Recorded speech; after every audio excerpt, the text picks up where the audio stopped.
अस्सलाम वालेकुम नाज़रीन, कैसे हैं आप सब लोग। उम्मीद करती हूँ कि आप लोग खैरियत से होंगे। आज जो मैं आपके सामने टॉपिक लेकर आई हूँ वो भी लाल किताब से ही रिलेटेड है।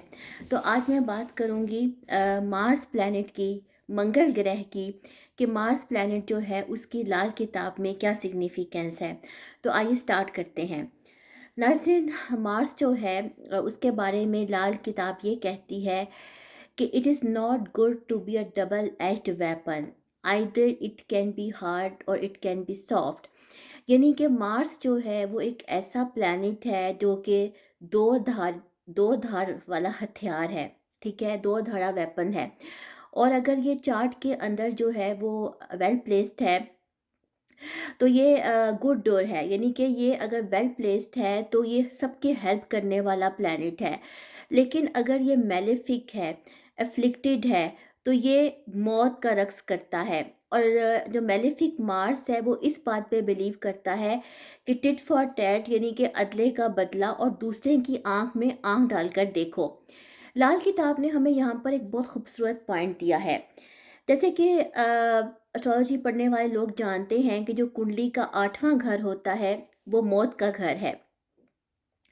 लेकिन नाज़रीन, अगर चार्ट के अंदर कोई ऐसी सिचुएशन है कि मार्स जो है वो डेथ को लीड कर रहा है, जैसे कि एक सिचुएशन बताई गई है लाल किताब में, जो कुंडली का तीसरा घर होता है उसके ज़रिए जो है वो एक्सीडेंशियल डेथ को देखा जाता है। यानी कि रोड एक्सीडेंट पे जो है किसी की मौत वाक़या हो गई, लेकिन उसको चेक जो है वो 8वें घर से किया जाता है। अगर किसी ऐसे चार्ट में सन और मून मार्स की हेल्प कर रहे हों, यानी उस चार्ट में सन और मून की पोजीशन इंपॉर्टेंट है, अगर वो मार्स मार्स की हेल्प कर रहे हों तो जो डेथ है वो भी प्रिवेंट हो जाती है, अवॉइड हो जाती है। ये लाल किताब ने एक पॉइंट दिया है मार्स प्लैनेट के हवाले से। ठीक है नाज़रीन, मार्स जो है अगर सैटर्न को एस्पेक्ट कर रहा हो तो ये प्रोफेशंस के लिए अच्छा नहीं समझा जाता, कैरियर के लिए अच्छा नहीं समझा जाता। ऐसा शख्स जो होता है may be deprived of his son, यानी हो सकता है कि वो अपने बेटे से भी महरूम हो सकता है। लाल किताब में ये भी एक पॉइंट है। इसके अलावा नाज़रीन, अगर राहु मार्स को एस्पेक्ट कर रहा हो तो बहुत प्रॉब्लमेटिक है बीमारियों के हवाले से। स्पेसिफिकली जो ब्लड रिलेटेड इश्यूज़ होते हैं और जो जिस्म का दायां हिस्सा होता है वो ऐसी सूरत में अफेक्ट हो सकता है कि अगर राहु मार्स को एस्पेक्ट कर रहा हो। लेकिन अगर मार्स राहु को एस्पेक्ट कर रहा हो तो बुरा नहीं है। अच्छा नाज़रीन, अब आगे चलते हैं। अब मुख्तलिफ हाउसेस में जो है वो मार्स प्लैनेट की मुख्तलिफ सिग्निफिकेंस है। हर हाउस में जो है वो गुड और बैड इफ़ेक्ट्स बताए गए हैं। जैसा कि जो पहले घर का मार्स है उसके बारे में ये कहा गया है कि वो सॉर्ट ऑफ जस्टिस है, वो इंसाफ की तलवार है। अगर वो मेलिफिक है तो फॉलिंग स्टार भी बन जाता है। अगर दूसरे घर की बात करें तो दूसरे घर का जो मार्स है, ऐसा मार्स जो है वो भाइयों को सपोर्ट करने वाला है, लेकिन वो आस्तीन का साम भी बन सकता है अगर वो मेलिफिक हो। क्योंकि लाल किताब में जो हर प्लैनेट की सिचुएशन बताई गई है ना, वो इन अदर प्लैनेटरी एस्पेक्ट्स के अकॉर्डिंग बताई गई है। तीसरे घर का जो मार्स है नाज़रीन, उसके बारे में ये कहा गया है कि ऐसा टाइगर है जो कि ज़ू में बंधा हुआ है जंजीरों से, जो कि अपनी स्ट्रेंथ को जानता है। अगर ये एफ्लिक्टेड है, अगर ये मेलिफिक है तो ये फ्रॉड की तरफ चला जाता है, चीटर बन जाता है, चोर बन जाता है।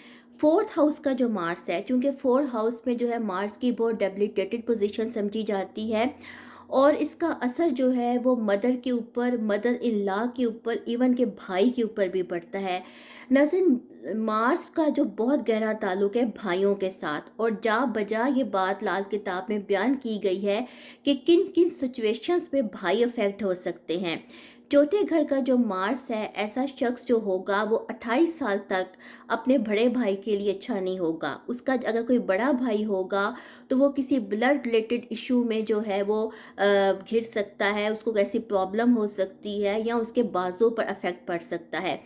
क्योंकि नाज़रीन, जो मार्स है ना, अब देखेंगे मार्स जो है वो मून की राशि में डेबिलिटेटेड होता है और मून बजाते खुद जो है वो मार्स की राशि में डेबिलिटेटेड होता है।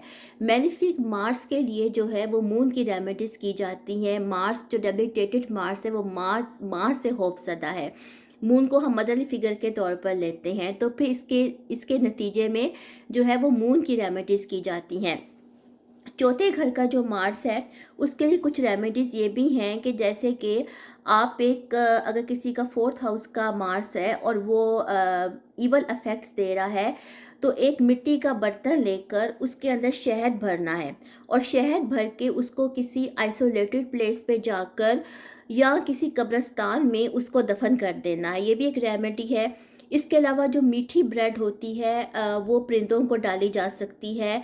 जो घर की फाउंडेशन है, घर की बुनियाद है, उसमें सिल्वर का जो स्क्वायर टुकड़ा होता है चांदी का, वो भी रखा जा सकता है।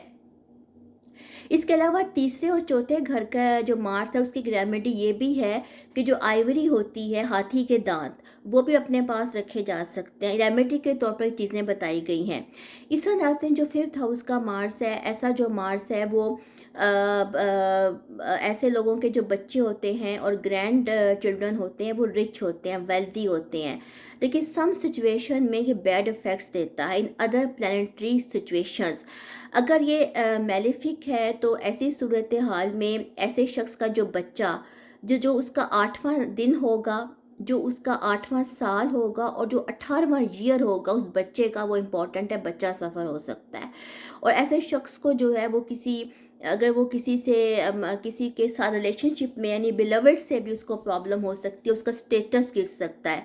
छठे घर का जो मार्स है इसकी सिचुएशन बताई गई है, साधु से इसको तशबीह दिया गया है। ऐसा शख्स जो है वो साधु होता है और अगर वो बैड इफ़ेक्ट्स में हो तो फिर ये राइटर बन जाता है। राइटर कहते हैं ऐसे लोग जो कि मजमे को किसी पब्लिक में जाकर इंतशार फैलाते हैं, माशरे में इंतशार फैलाने वाले लोग। तो ये दोनों तरीक़ों से वर्क करता है। सातवें घर का जो मार्स है उसके बारे में एक पॉजिटिव चीज़ ये है कि ऐसा शख्स जो है वो रिश्तेदारों की हेल्प करने वाला होता है। लेकिन अगर ये मार्स जो है वो फ़र्ज़ करें सातवें घर में मरकरी के साथ हो, मेलेफिक हो, मरकरी के साथ हो, तो अगर ऐसा शख्स जो है वो अपनी किसी बेवा बहन के साथ रह रहा है, सिस्टर इन लॉ के साथ रह रहा है, ग्रैंड डॉटर के साथ रह रहा है, किसी औरत के साथ रह रहा है, तो ये उसके लिए प्रॉब्लमेटिक होगा उसके सेहत के हवाले से भी। ऐसी में जो रेमेडी की जाती है वो बेवाओं से ब्लेसिंग ली जाती है। बेवा जो ख़वातीन होती हैं, बेवा औरतों की जो है ब्लेसिंग्स ली जाती है। आठवें घर का जो मार्स है उसको ट्रैप ऑफ डेथ कहा गया है, उसको गैलोस के साथ रिलेट किया गया है और एक ऐसा जिस्म है जिसके बाजू नहीं है। नाज़रीन, आठवें घर का जो मार्स है ऐसा शख्स अपने भाई के लिए बहुत प्रॉब्लमेटिक होता है। इसके बारे में ये कहा गया है कि अगर इस शख्स का कोई भाई है तो उसके और उसके भाई के दरमियान 4 से 8 साल का डिफरेंस होना चाहिए। या तो उस शख्स को 4 साल बड़ा होना चाहिए उसके भाई को, या उस छोटा होना चाहिए। 8 साल, 4 से 8 साल का डिफरेंस, ज़्यादा से ज़्यादा 13 से 15 साल का डिफरेंस ये बताया गया है। क्योंकि समटाइम्स ऐसा होता है कि भाई की अर्ली एज में डेथ हो सकती है और अगर ऐसा ना भी हो तो भाई जो है बहुत प्रॉब्लम्स में घिर सकता है। आठवें घर का जो मार्स है ये बहुत ज़्यादा मेलेफिक समझा गया है भाइयों के हवाले से, इवन के जो है अंकल्स के हवाले से भी, ठीक है, मैटरनल अंकल के हवाले से भी इसको अच्छा नहीं समझा गया।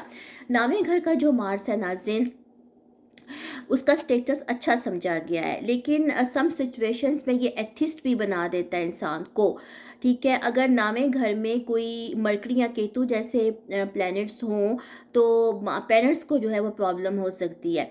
10वें घर का जो मार्स है उसका बहुत एग्जॉल्टेड स्टेटस बताया गया, it is the king like status.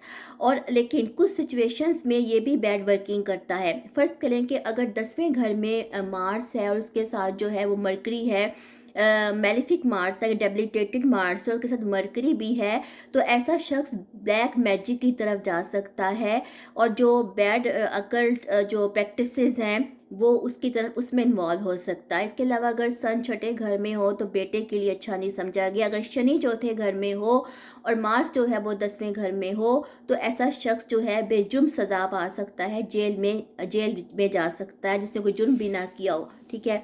इस तरह नाज़रीन 11वें घर का जो मार्स है वो भी बहुत अच्छा समझा गया और इसको एक ऐसे शहद की जो छत्ता होता है ना, शहद की मक्खियों का जो हनी से भरा होता है, उसके साथ इसको तशबीह दी गई है 11वें घर के मार्स को।